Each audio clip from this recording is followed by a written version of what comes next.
Hey guys, welcome to my channel and welcome to my new video. So I want to share one of my class recording on the various cases, important and popular cases of Companies Act 2013. So I hope you will be benefited, especially CS executive professional as well as CMA final. For both of them, it is mandatory for you to refer case laws for each topic, and I am specifically giving today for company law. So hope you will like it. So let's get started, and if you like it, don't forget to like, subscribe and share with your friends. So let's start.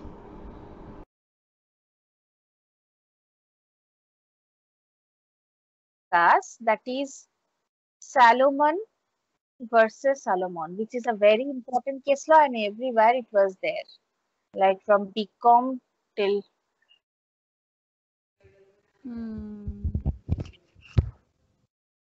Okay, Salomon versus Solomon Company Limited. This is one-man company case.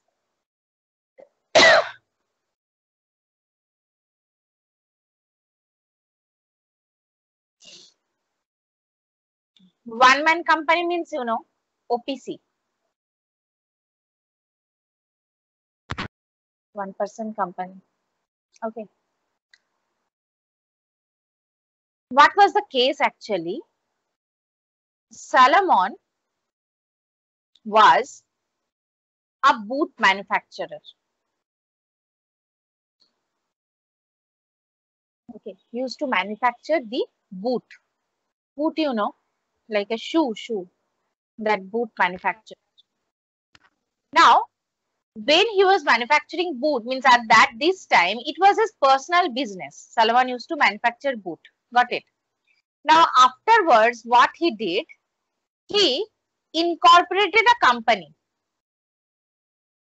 That means he formed a company in the name, this one, Salomon Company Limited. After opening this company, he transferred his personal business to this company. Transferred his personal business to this company. Okay. Now, in this company, total, total 7 members were there in this company, that is Salomon Company Limited. All the 7 members are from his family only. Are from his family only. Now, the total, when the company incorporated, the company has invested pound 40,000 total. Okay. So company total invested pound 40,000. Now out of this 40,000, Salomon took pound 20,000 shares of each. Okay. So 20,000 shares Salomon only took, and Salomon what he took pound 10,000 debenture. Got it? So total 40,000 invested in such company, and in that company Salomon only took 20,000 shares and 10,000 debenture. So 30,000 only belongs to Salomon. Got it? Other than this, the company's total debt is pound 17,000. Got it? Now, after 1 month, such company is going for winding up. And during winding up, when they have calculated the total asset, the asset was pound 6,000. Now, the question arose, like, who is going to get this asset? Got it? Now, the creditor said, like, this company is having no separate independence or has no independent existence. Got it? It was in fact his own business only. So the creditor said, this company is having nothing new. This Salomon and company is nothing but only Salomon's business. Got it? And the company is having no separate legal entity. Now what court says? Court says that, or the court held that, when the Salomon incorporated his company, he followed all the legal requirements, whatever is needs to comply with as per Companies Act 2013.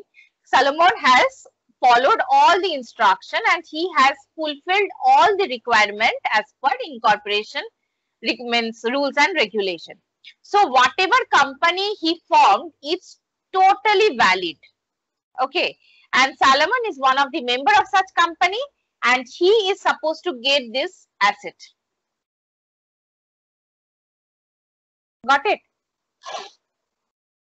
So this is the first case law about Salomon versus Salomon Company Limited.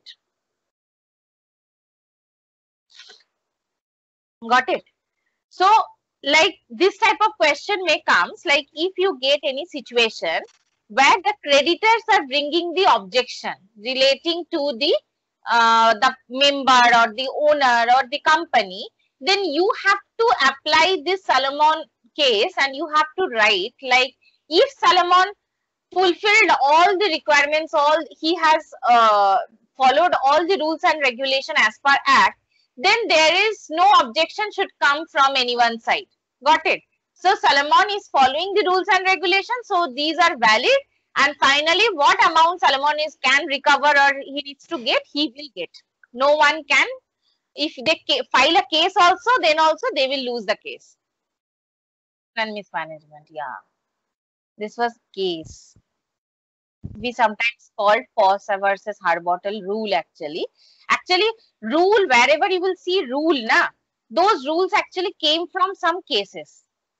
Okay. That's why it's a rule. So it's not that rule is not a regulation or provisions. Got it? Or not a section. That rule is like by following some cases, that rule came. Like you are observing, like similar type of cases is happening. Okay. So after that, by observing that case, you have made one rule from that case. Got it? So this is one of the important case law from that operation and mismanagement, popular one, that is Foss versus Harbottle. Now first write it. First point you write under this. Certain shareholders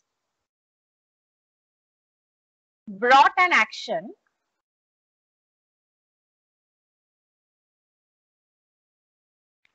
against the directors of the company.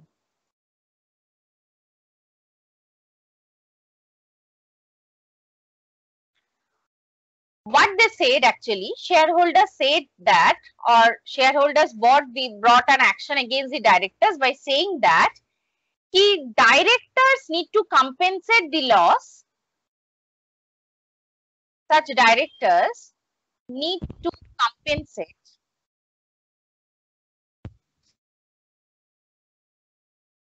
the loss caused to the company by their illegal transaction. Okay. So this charge was brought by the shareholders of the company. So shareholders of the company brought a charge against the directors that these directors made some illegal transactions, and due to such illegal transaction, company faced loss. And now company faced loss. Now they are claiming from the directors that directors should pay the compensation to the company because company faced loss due to their directors' illegal transaction. Up to this clear, na? Yeah, ma'am. Now, as per this rule, it is telling our Foss versus Harbottle. The action of minority shareholders was dismissed with the help of majority shareholders. Okay, so here they are telling what? Minority shareholders means the minimum people who are holding less value of shares in the company. Okay, majority shareholders are who are having control, okay, or influence over the company. The majority people, the person who is holding maximum, who is having a maximum holding in a company. Got it? Now, as per this act, that is operation and mismanagement, always minority shareholders interest oppressed, okay, by the majority shareholders. Clear? So now the court said or the court held that the proper authority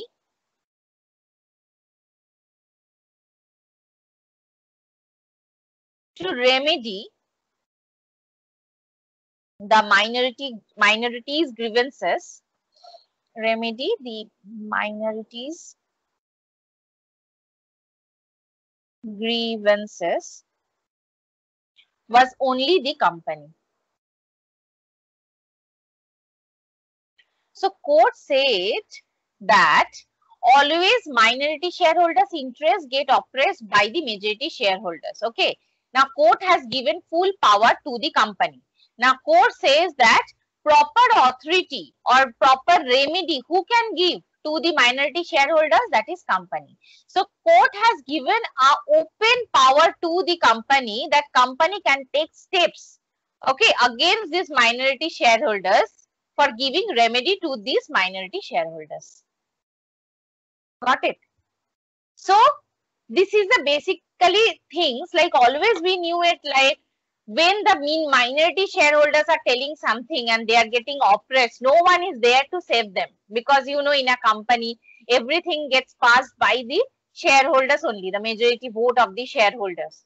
Okay. Now who will stand beside those minority shareholders? Maybe for those minority shareholders are innocent. Then what happened? Who will save these people?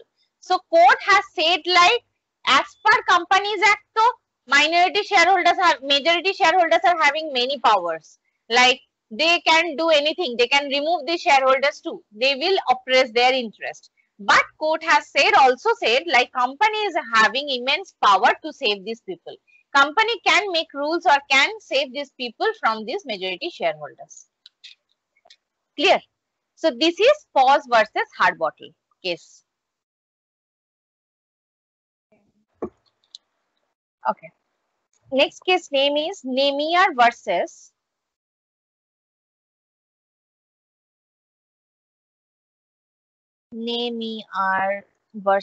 you can remember this name with from that footballer Neymar. Neopen's Telegraph Works. So Nemiar versus Neopen's Telegraph Works. What they said, this is also one of the case law from Operation and Mismanagement. Just 1 minute.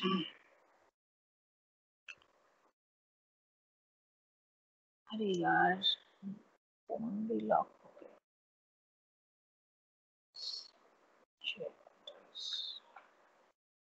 In this case law, it was said like there was a two company. Okay, there was a two company.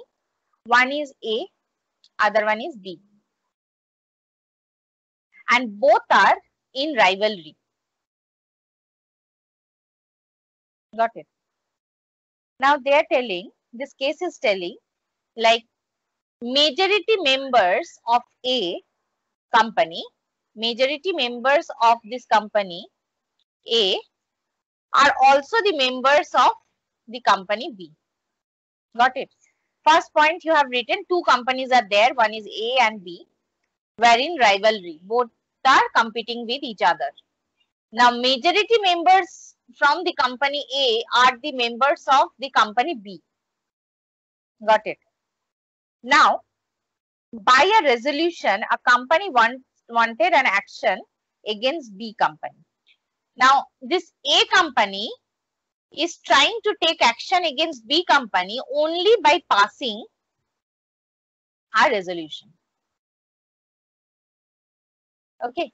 So, A company wants to take steps against this B company only by passing a resolution. Now, who will pass the resolution? Obviously, majority members, they are having right. Majority shareholders, what they will do? They will pass a resolution and will take steps against them. Now, what court says? Court says that such resolution, whatever they wants to pass for taking revenge or for which is detrimental for this company. That is, detrimental means tending to cause harm. Okay, only out of rivalry or only out of competition mentality, I want to do something wrong with you, and I want to take some steps against you. So such resolution, if you wants to pass, the court says that such resolution will become invalid. Got it? Why? Because by passing this resolution, such resolution is going to affect the minority shareholder. Got it? Yeah. So majority members, if they pass this resolution, so to take steps against the company B, but though it is against B, still it will affect the minority shareholders. Now, what court said in this case law? Just last you write, in this case law, court says that court said that court never interfere, court will not normally court never interfere in the company affairs. Got it? Interfere in any company affairs. But in case there is a clear operation of minority, okay, if there is a clear operation of minority and lack of good faith, you know, like whatever you are doing, you are not doing in good faith. You are having some different intention, that is negative intention. Okay, if you are not doing and there is a lack of good faith, then court will interfere. Normally, court never interferes in the company affairs because these are the internal things. Okay, court, directors, now company's directors, shareholders, these are all internal problems arise. But in case there is a clear operation, if it is clear in front of us that minorities' interest is getting oppressed, okay, then court will interfere. Got it? This is another case from operation and mismanagement. Now, next case law is from auditor. We did auditor now.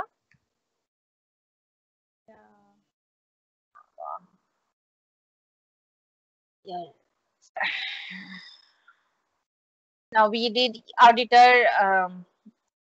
Now there two case law is there relating to auditor. First case law is Kington, right? This is a one word, huh? Right, together. Kington Cotton Mills Company. Cotton Mills Company case. Kington Cotton Mills Company case. There was a Justice Pope. Okay, there was a person, judge, Justice Pope. He said, according to him actually, the auditor is a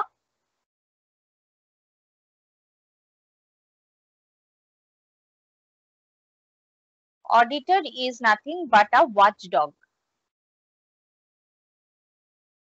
Okay, he said this word that auditor is a watchdog, but not a bloodhound.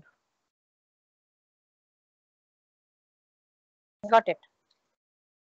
Now, what was actually the work of auditor, or what is the duty of auditor? He said, according to him, he said, always auditor has to approach. He said that he has to approach every matter with the ordinary state of mind.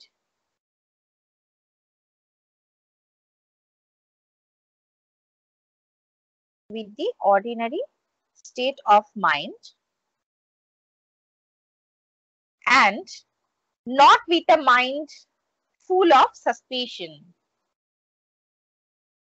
Not with a mind full of suspicion. Got it? So always, actually, he said, like, he is a watchdog. Watchdog means who will watch. Got it? Watchdog means who will watch, who will observe, like that. His duty is watchdog, not a bloodhound. You cannot take revenge. You have, means, being an auditor, I cannot do like that. You have done mistakes, so I will jump and I will do something wrong. I will give a negative report, like that. No, this is not my duty actually. Got it? So my actual duty is to watch you and to observe you. Who are you? Who is, means you are a company. Now my work is to observe you and that company in detail. That is the duty of the auditor. He has to approach every matter with the ordinary state of mind. Okay, and not with a mind full of suspicion. He should not be like this. Always he is some means thinking like something wrong is going on. Okay, something conspiracy is going on, or he cannot always target any person in a company. Always he cannot do like that. So his mind will be normal, ordinary with state of mind. With ordinary state of mind, he should observe every matter in a company, whatever is going on. This is the first thing the Justice Pope said about auditor. Next, lastly, he said, if anything excites his suspicion,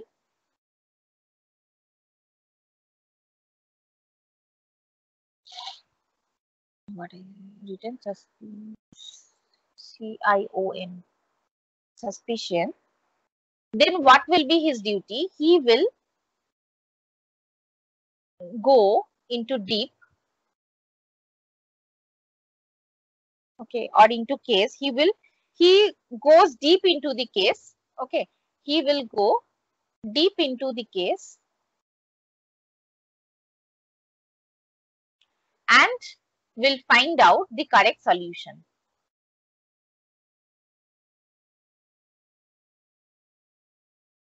Got it? So his main duty is not to catch people, not to target people, not to bring charge people, means the officer of the companies. Okay, he will first watch, he will observe with ordinary state of mind. Okay, and if there is, in case there is a very some problem, then he is going to give a correct solution of that. Got it? By going deep into a case, he is going to find out the solution. So without finding solution, always he cannot stick with the problems, and he cannot blame the people who are with them, with that problems in a company. So this is the first case law, that is Kington Cotton Mills Company case. Clear? Okay, ma'am.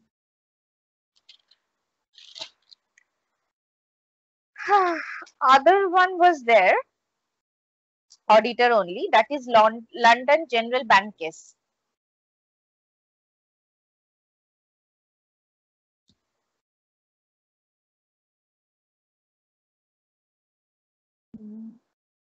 So whenever you will get situation relating to auditor and all these things, then you can refer such case. Actually, it is advisable. You should refer some case. Because in your book also there many cases, but it's not like that you have to write that only. The easy to one, whatever you can remember, that only Write of your own. Don't copy it. In case you cannot. Only the name if you can remember. I usually remember the case names with my family member's name or any school, colleges, whatever I knew it. I try to relate with that name. So I remember. Okay, and content, you can write a story after understanding properly. Next is London General Bank case.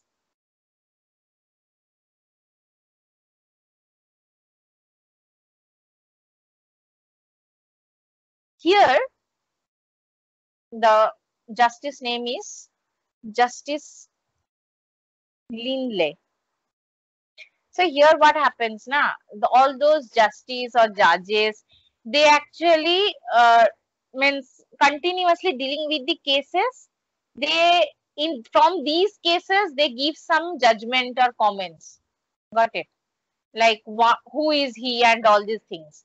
So those only comes in the form of rules in front of us. Which situation you can say?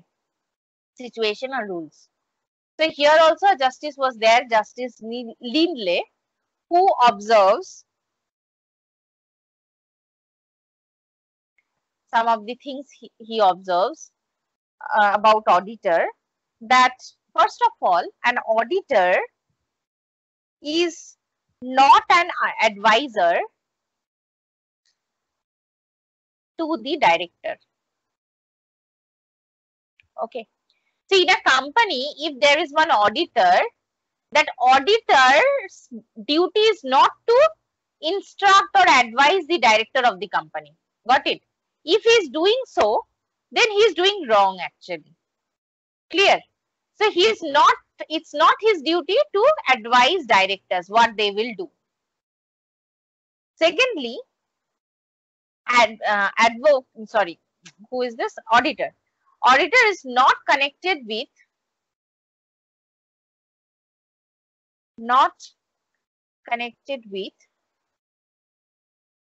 the loan of the company given with security.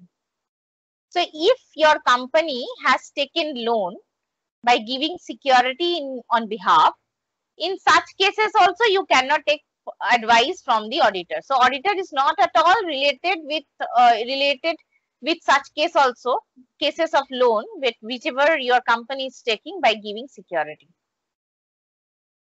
Thirdly, he observes that auditor is neither an insurer nor a legal expert.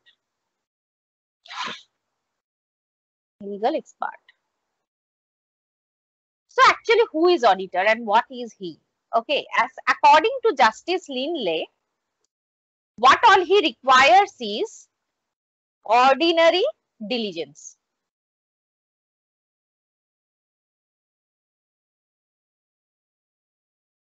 Got it? So auditor, if you want to become a good auditor, then you should have the proper ordinary diligence. Not all these qualities you don't need actually. Got it? So now, do you know the what is diligence meaning? It means careful work. That means you should observe very carefully, you should watch very carefully, and then after observing such problem, you should give a proper correct solution. This is your work, nothing more. You are not an advisor. If anyone is asking you, you are not responsible to tell them itself. So you are not an insurer and you are not going to handle the loan cases also. So what you all require is ordinary diligence. You should, with ordinary course or within ordinary state of mind, you should judge a problem and you should give a correct solution. That's all. So this case is telling this. Clear? Yeah, ma'am. Next is, acha. You have read ultravirus. Yeah. What is ultravirus?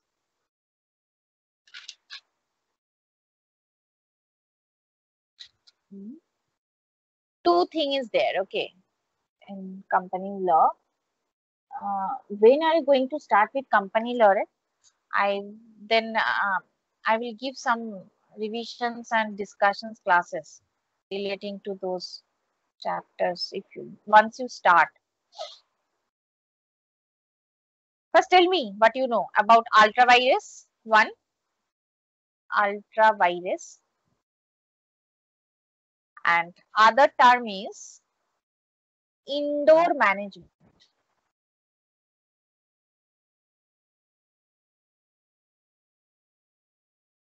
Very means very important two term in Companies Act for you people. Ultravirus was acting beyond the power. Yes, beyond the power. Indoor management, don't know. Indoor management means what? Inside the company. Inside the company. Yeah, how you are managing inside the company. Got it.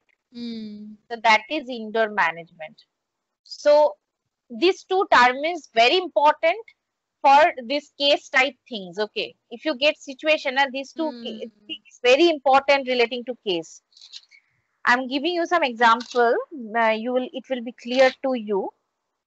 One was there. Let us first, I would like to give you the case of indoor management. Okay. First, give a heading indoor management.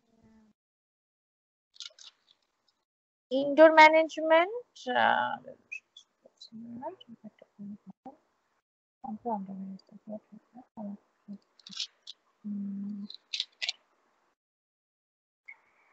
One indoor management first, let me tell you, which is actually they have not done correct things. Got it?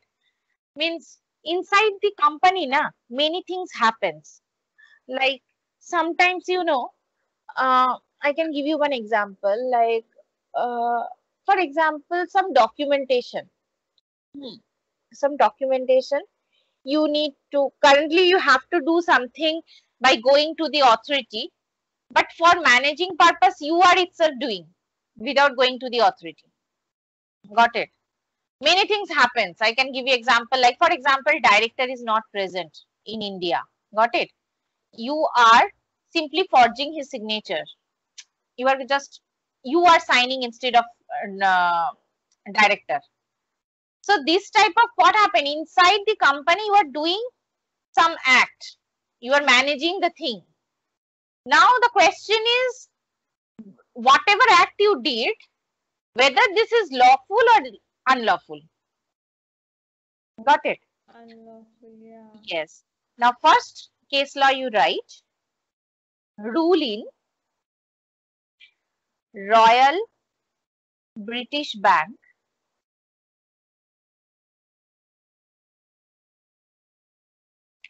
versus Tarquin.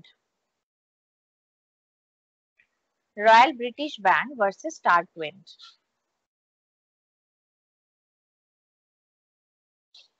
Under this, first you write some points. First point you write, as per the deed of settlement,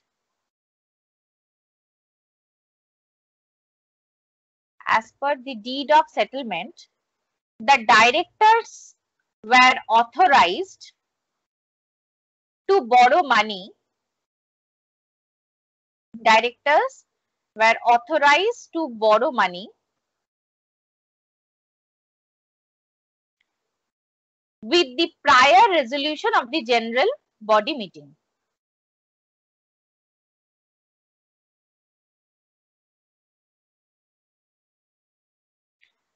Okay. General body meeting. So what was the meaning? There was, in a company, there was a deed of settlement. Okay, there was a deed. In that deed, one clause is there that directors of such company can borrow money. How they can borrow money? Only they need to pass a resolution in general meeting. This clause was written in the deed of settlement. Okay. And also the second clause is written along with such clause For the resolution, some preliminaries has to be followed. Okay, that means not only you have to, the directors need to pass the resolution in general meeting, and along with this, they have to follow some of the preliminaries, whatever is mentioned in that deed. Then only directors will become authorized to borrow money. Clear? Now, next, right?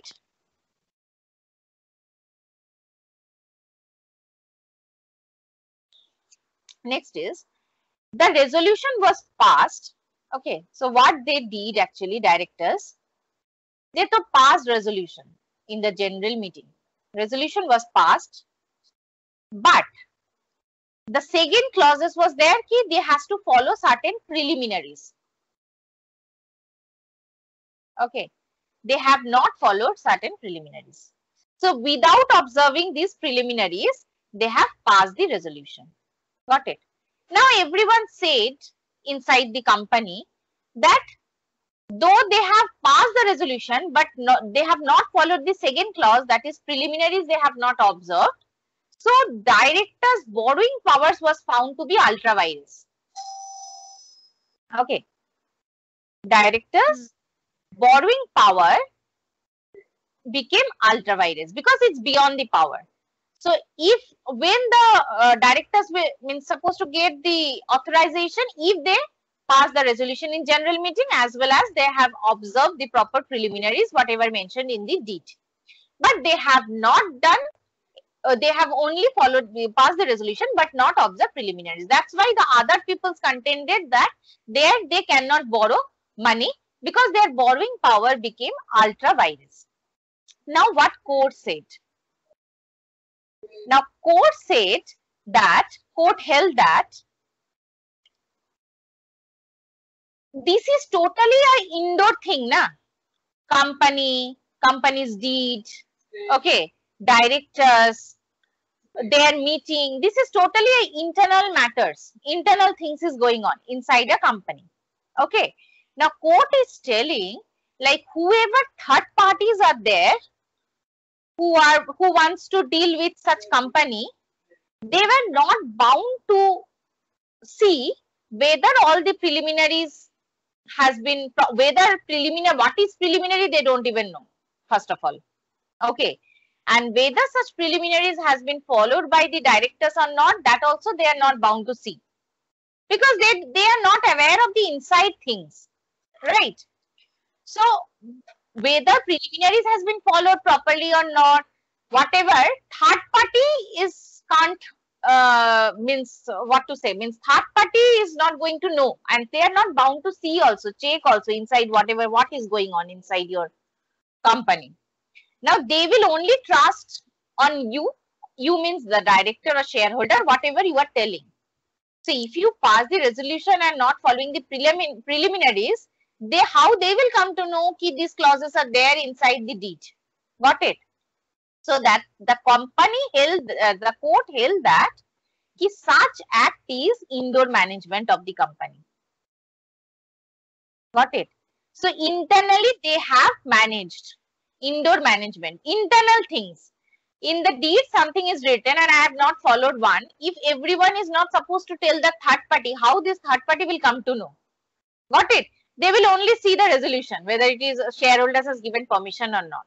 So, whether preliminaries are followed properly or not, third party is not bound to see all such things. So, in such cases, this is the activity of indoor management that is only held by the court. Clear? Yeah, ma'am. Okay.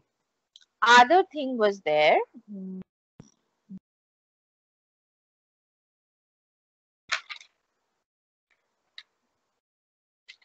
Next, case law, you write.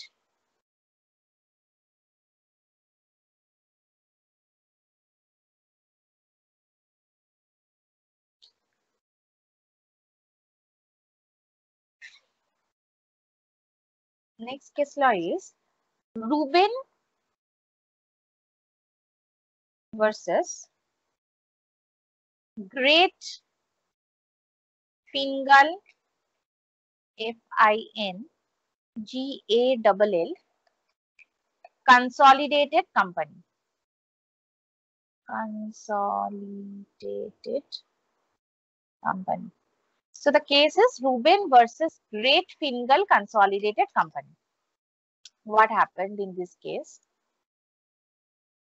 Here, the secretary of the company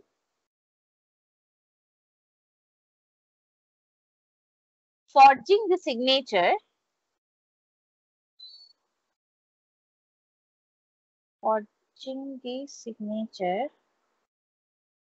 and just she forged the signature of two director, okay, and he issued a certificate, share certificate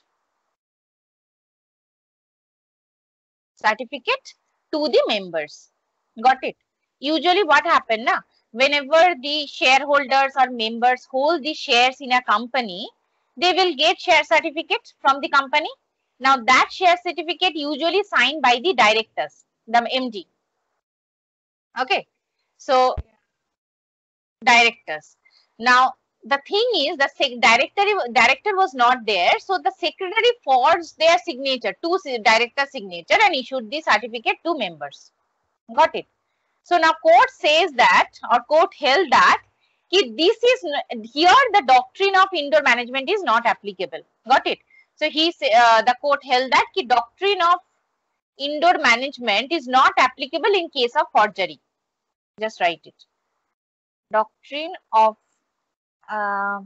indoor management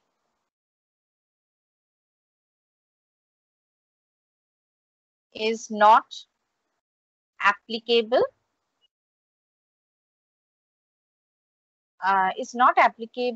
in case of forgery. In any case of forgery, if you get any other cases which is relating to forged things, like someone is copying the signature or someone is doing the fake documents, preparing the fake documents, all these are coming under the forgery.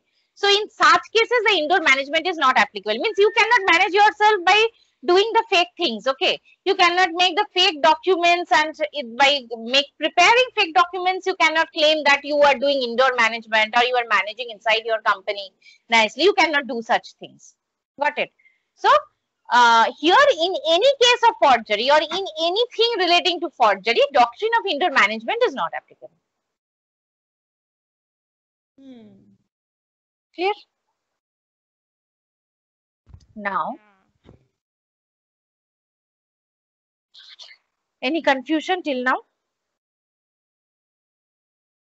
No, ma'am. Okay. Other one is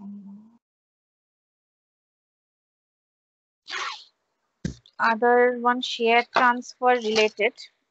Acha, tell me something about shares. What you know about shares, Shweta? Just the basic, what you know, just tell me. If you know wrong, then I will tell you. Basic things mean the company issuing shares to shareholders, dividend. When company issues shares? For raising the fund. Yes. And secondly is when shares are freely transferable, which we actually read in the features or characteristics of company. Got it? So freely transferable means always shares passes from one person to another person. Okay. So for example, like in a company, if ABC is there, so A can transfer his full shares to the third party, D. In such cases, what happen? A will no more shareholder, the D will become a shareholder of the company. Okay, this happens. Now, one case was there, name is Deviditta Mal versus Standard Bank of India.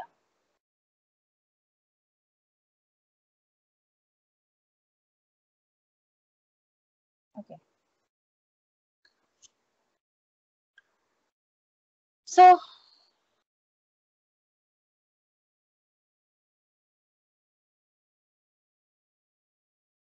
So here what happened? A transfer of shares actually. First point you write, a transfer of shares in a company was approved by two directors. Okay. Now the question came or question arose relating to the appointment of director. Okay. Now afterwards, first of all, a transfer of shares approved by two directors. Now the question came about these two directors, whether these two directors are appointed legally or not. Got it? Now, as per Act, after observing everything, it was held that out of two, one director was not validly appointed.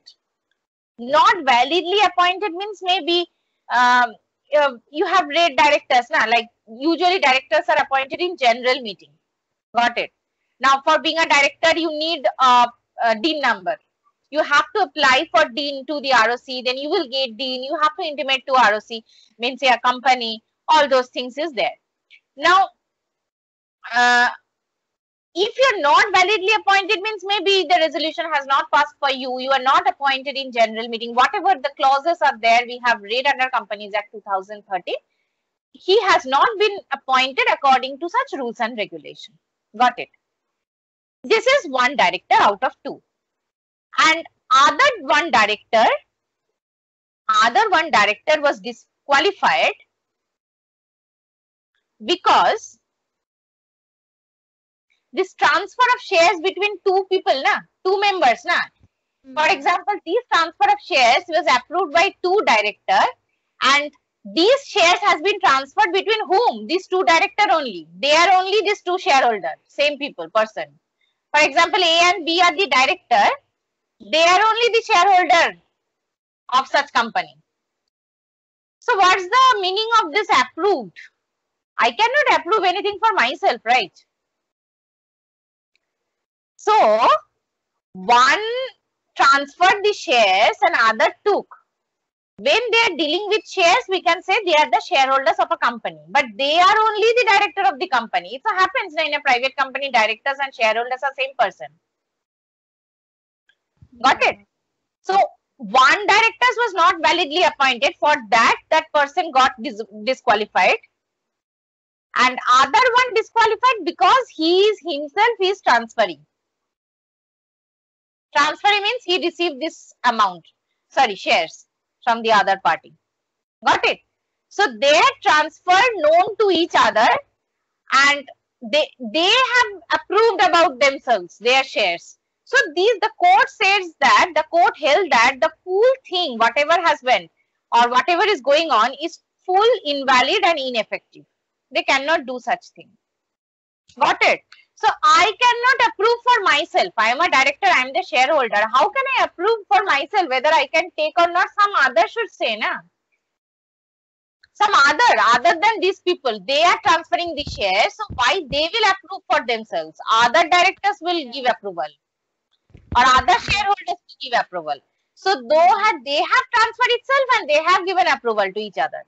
And then also their director, their shareholder both, and one director's appointment is not validly done and other became disqualified because he is transferred itself.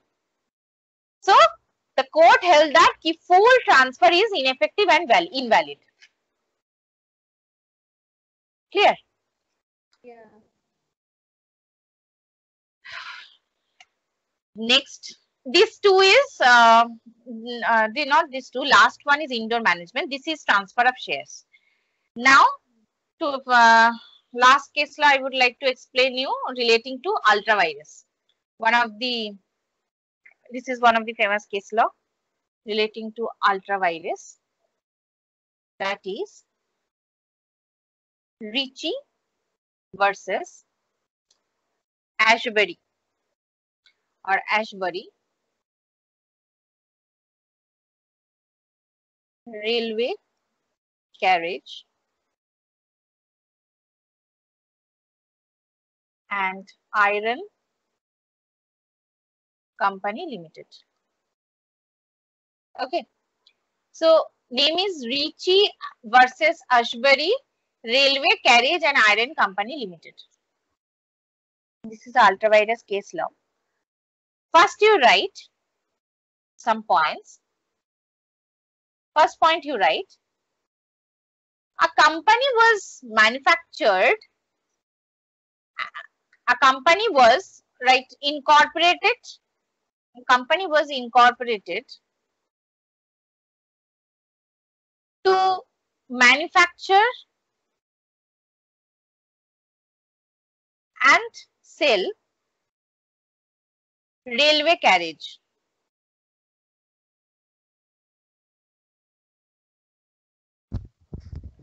Okay. And they want to act as a mechanical engineers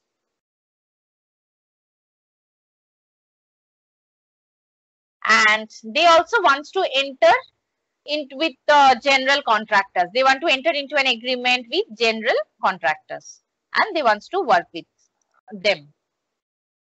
Got it?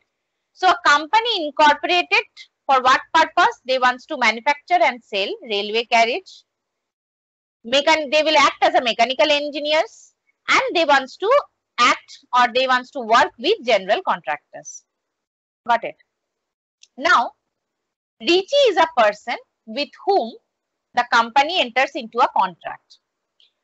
Okay. What contract? Company entered into a contract with Ricci for construction of the railway line in Belgium.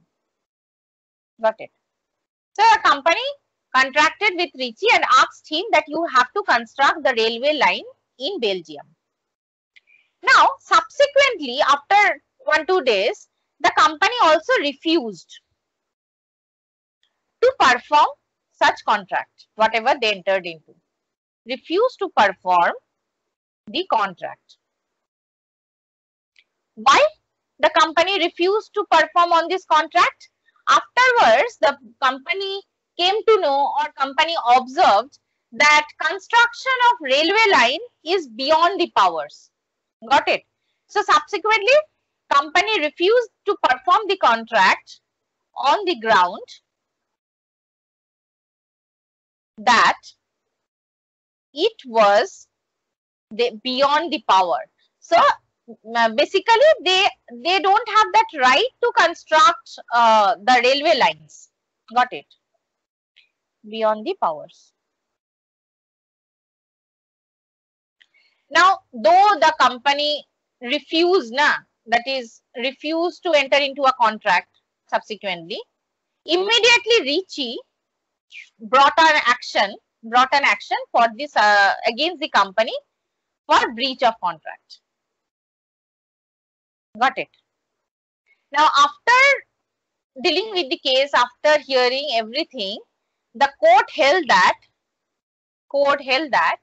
the company was really not liable to enter into such contract. Company is not liable, and because it is really beyond the power of the company. Company cannot construct railway lines in Belgium. So it is Ultra Vires Act. Okay. So court dismissed the case of Ricci.